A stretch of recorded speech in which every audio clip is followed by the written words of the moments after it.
Pretty sure कि आप लोग मेरी एक बात से जरूर अग्री करोगे that Karan Johar is a very very intelligent businessman. Karan Johar एक बहुत ही शातिर और बहुत ही इंटेलिजेंट बिजनेसमैन है जिसको अपनी ऑडियंस पता है। And I will explain you why in this video.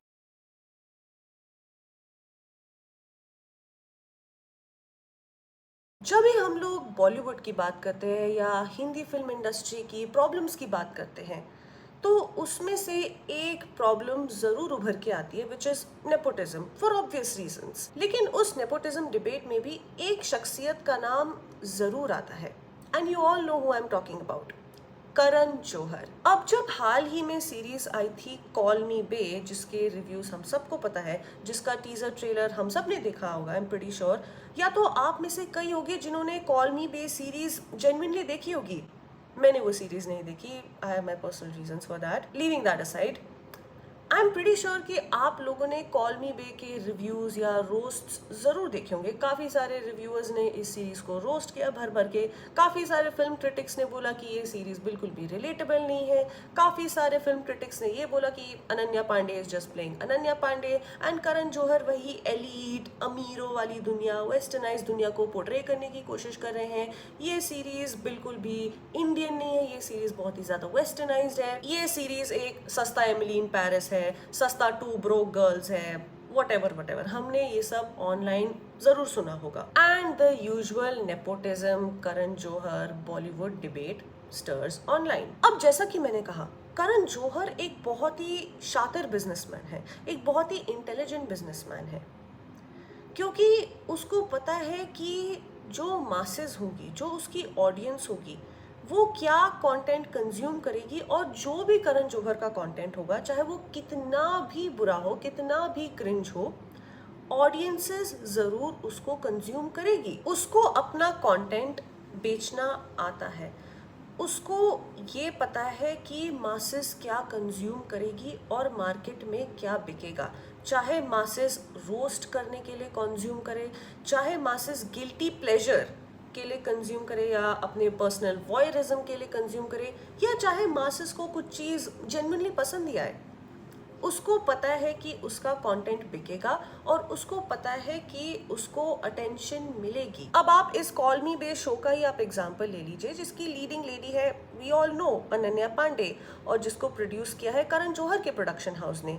तो जाहिर सी बात है कि ऑनलाइन फिर से वो नेपोटिज्म की बात आएगी, फिर से करण जौहर के बारे में बात होगी, फिर से अनन्या पांडे के बारे में बात होगी, फिर से अनन्या पांडे की एक्टिंग के बारे में बात होगी, फिर से स्टार किड्स के बारे में बात होगी, फिर से बात चलेगी कि बॉलीवुड किस तरीके से वेस्टर्नाइज होता जा रहा है, किस तरीके से अनरिलेटेबल होता जा रहा है, बॉलीवुड के पास और कोई कंटेंट नहीं है। लेकिन गेस व्हाट, उस चक्कर में ऑडियंसेस ने कॉल मी बे शो का नाम सुना, कॉल मी बे शो को देखा और कॉल मी बे शो के बारे में बात की।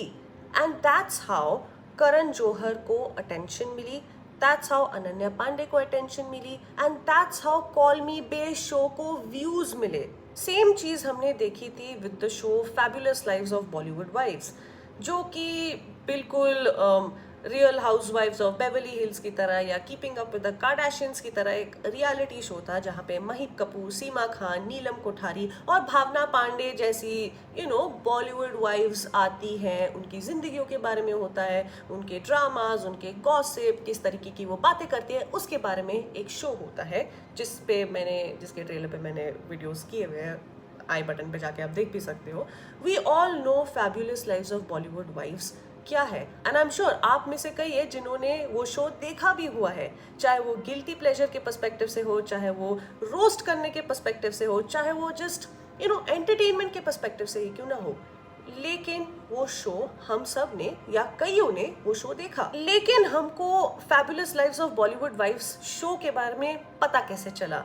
Fabulous lives of Bollywood wives का जो ट्रेलर है वो यूट्यूब पे आता है। यूट्यूब कमेंट सेक्शन पूरा का पूरा भरा होता है कि ये शो ट्रैश टीवी कंटेंट है, नेटफ्लिक्स ट्रैश टीवी कंटेंट की ओर जा रहा है, Karan Johar trash TV content बनाना चाहता है। इस शो में सिर्फ अमीर आंटियों और उनकी शॉपिंग वगैरह के बारे में बताया जाएगा।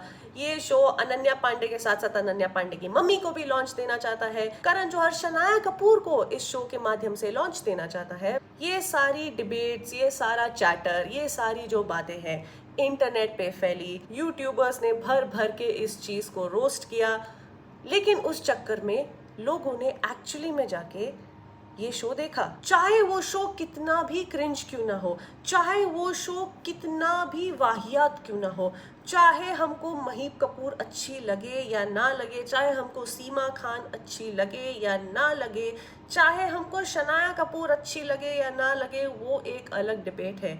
लेकिन द फैक्ट स्टिल रिमेन्स कि लोगों ने वो शो देखा, लोगों ने उस शो के बारे में चर्चा की, रोस्टर्स ने, रिव्यूअर्स ने, यूट्यूबर्स ने इस शो पर काफ़ी सारे रिव्यूज़ और रोस्ट वीडियोस बनाए, लोगों ने इस शो पर बहुत सारे मीम्स बनाए और ये शो पॉपुलर हो गया उस वजह से। And that's how the show got attention. Now all said and done, आज की इंटरनेट रियलिटी में हेट मार्केट और as I would like to call it the troll market बहुत बिकता है। जो क्रिंज कंटेंट होता है, जो ट्रोल वर्दी कंटेंट होता है, जो रोस्ट वर्दी कंटेंट होता है ऑनलाइन, उसको ज़्यादा व्यूअरशिप मिलती है। जो रोस्ट वीडियोस होते हैं, किसी भी नेगेटिव चीज़ के बारे में अगर आप बात करो तो ज़्यादा व्यूअरशिप मिलती है, ज़्यादा अटेंशन मिलती है। इसलिए तो अगर आप देखोगे न्यूज़ चैनल्स हमेशा ही नेगेटिव न्यूज़ दिखाना पसंद करते हैं, क्योंकि उनको उसी से ही तो अटेंशन मिलती है। Why do you think Armaan Malik जैसे लोगों को, उर्फी जावेद जैसे लोगों को, थाराबाई जोगिंदर जैसे लोगों को, देव त्यागी जैसे लोगों को, एलविश यादव जैसे लोगों को इतनी सारी पब्लिसिटी मिल जाती है?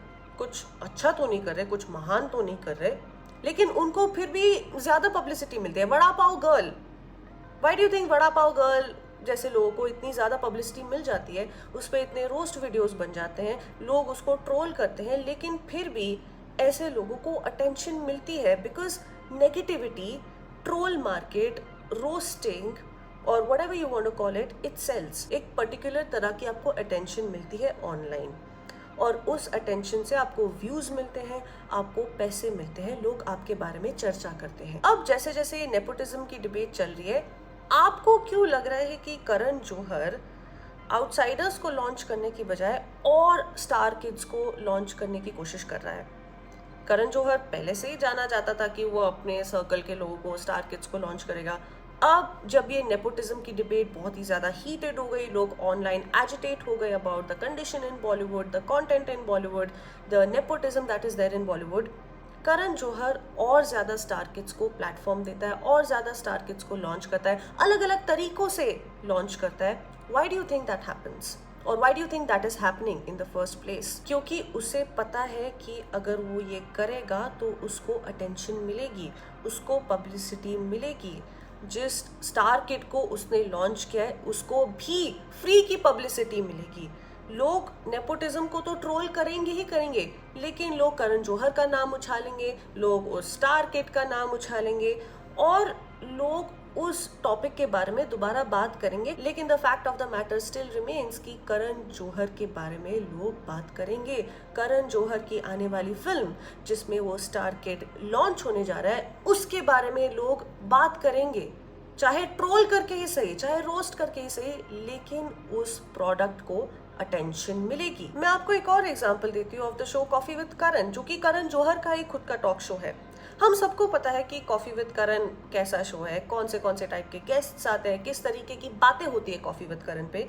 लेकिन फिर भी कॉफी विद करण के बारे में 365 डेज चर्चा होती है। लोग कॉफी विद करण के बारे में बात करते हैं, लोग कॉफी विद करण को देखना पसंद करते हैं, चाहे वो सेलिब्रिटी इंटरव्यूज के माध्यम से हो, चाहे वो एंटरटेनमेंट के माध्यम से हो, चाहे वो गिल्टी प्लेजर के माध्यम से ही क्यों ना हो, चाहे वो किसी को रोस्ट करने के माध्यम से ही क्यों ना हो। लेकिन the fact of the matter remains कि कॉफी विद करण जैसे शो को और करण जौहर को अटेंशन मिलती है, और उसी से ही करण जौहर का और काफी तमाम ऐसे इन्फ्लुएंसर्स और सेलिब्रिटीज है जिनका घर चलता है। वो कहते हैं ना, no publicity is a bad publicity and all publicity is a good publicity. Now see the thing is, हम इंसानों को गॉसिप करना, अपनी भड़ास निकालना, रोस्ट करना हमको बहुत पसंद है, या किसी को रोस्ट होते हुए देखना हमको बहुत पसंद है, हमको एंटरटेनिंग लगता है, क्योंकि एक तरीके से हंसी आती है, एक तरीके से एक गिल्टी प्लेजर सा होता है, एक तरीके से अपनी जो रोज़मर्रा की जो ज़िंदगी होती है ना,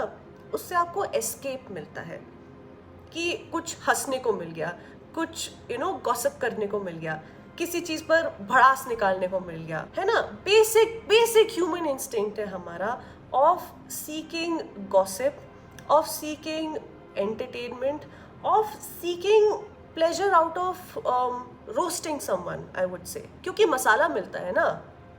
वो कहते हैं ना कि अगर खाने में मसाला नहीं डालोगे तो खाना टेस्टी कैसे लगेगा, खाना आप एंजॉय कैसे करोगे। लेकिन हम लोग ये रियलाइज नहीं करते हैं कि जितना हम एक इंसान को या एक प्रोडक्ट को हम लोग ट्रोल करते हैं या रोस्ट करते हैं, उतना ही हम उस इंसान को या उस प्रोडक्ट को हम लोग फेमस करते हैं। बिकॉज हमने जितना उनको ट्रोल किया उतनी ही उस प्रोडक्ट को या उस इंसान को अटेंशन मिली और वो ऑटोमेटिकली वो फेमस हो गया। अगर आपको याद हो तो शार्क टैंक इंडिया पर एक प्रोडक्ट आया था जिसका नाम था सिप लाइन। उस प्रोडक्ट को खुले आम जजेस ने रिजेक्ट कर दिया कि हम इस प्रोडक्ट पे इन्वेस्ट नहीं करेंगे अपना पैसा।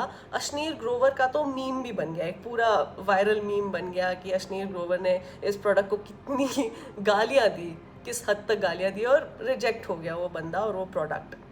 लेकिन फ्री में पब्लिसिटी मिल गई सिपलाइन को, लोगों ने एक्चुअली सिपलाइन को खरीदा और सिपलाइन पर रोस्ट वीडियोस बनाए और सिपलाइन की सेल्स भी बढ़ी उस चक्कर में। So that's it. उम्मीद करती हूँ कि आपको मेरे थॉट्स पसंद आए होंगे। अगर आपको मेरे थॉट्स पसंद आए then do give this video a big thumbs up.